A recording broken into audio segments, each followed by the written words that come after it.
The next thing I want to talk about, and it's probably be pretty brief, is talking about the Wiccan perspective of basically the afterlife.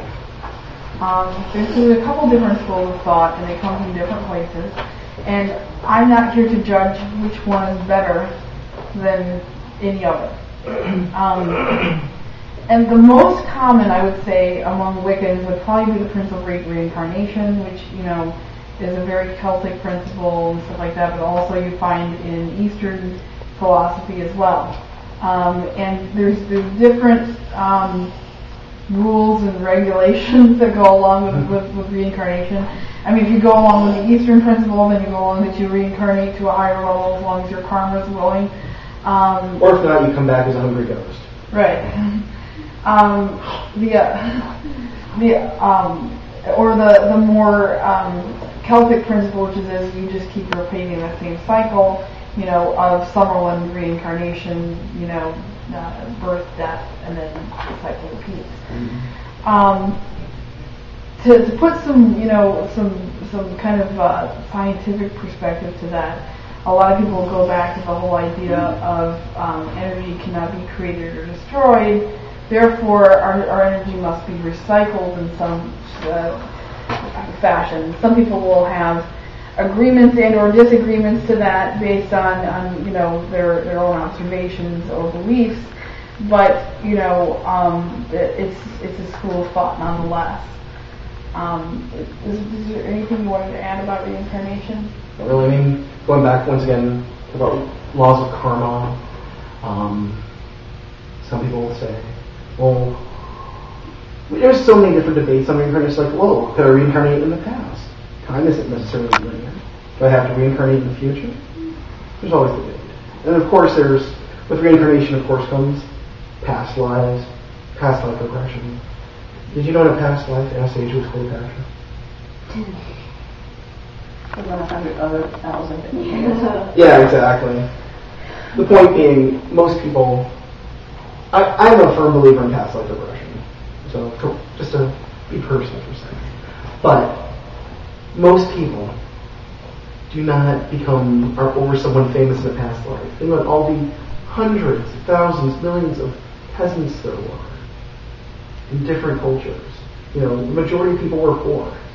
So if you remember past life, you might have been some farmer or, some fisherman in Indonesia. Who knows?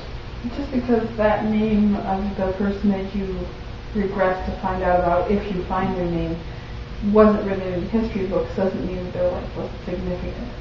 Yeah, The idea isn't to strive to find out what real royalty were you. Were you married Queen of Scots in a previous life?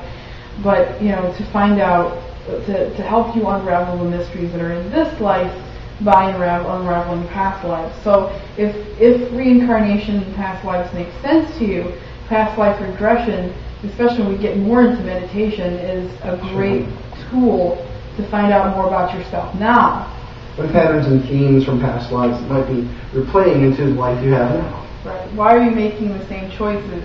Why is it that you dislike a certain type of food? Why do you keep ending up with the same asshole 20 years ago? It can all, these are many different ideas that people come up with why it is they do certain things based on what happened in their previous lives.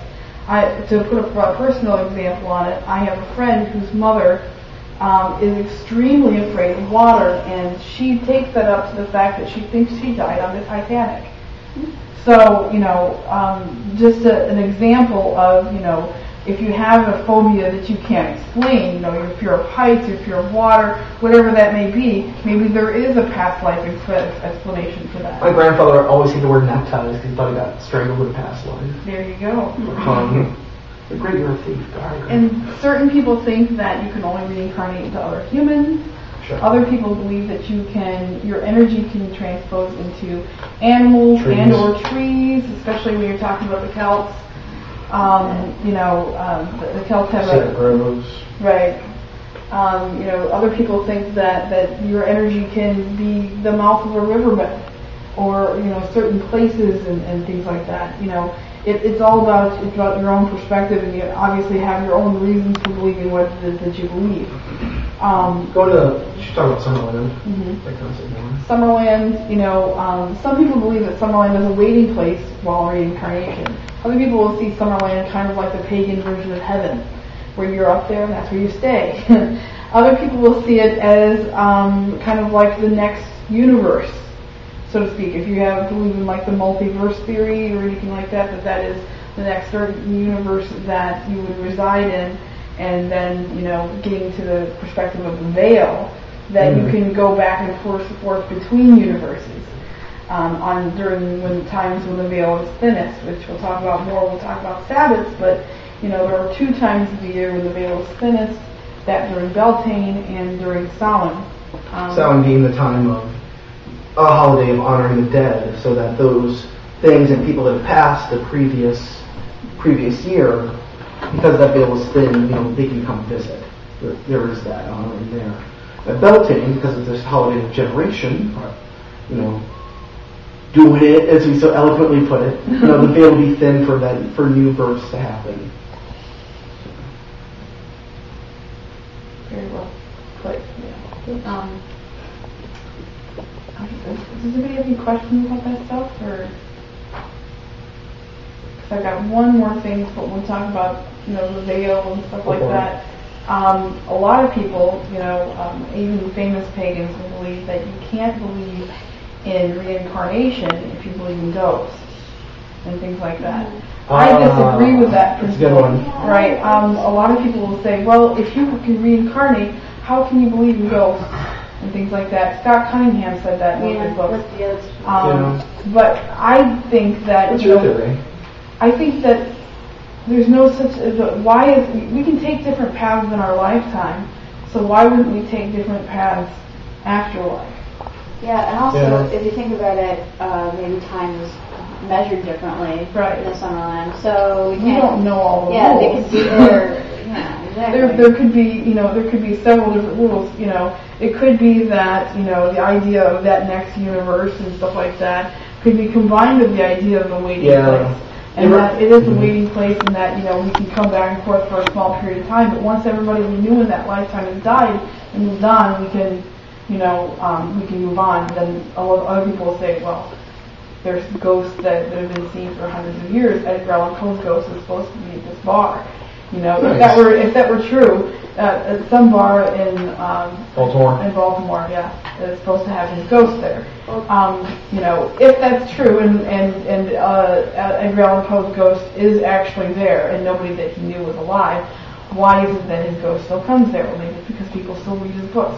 We don't know. That's the part of mystery religion that we really like. Is that we don't have all the answers. We can speculate, and the speculation part is really fun.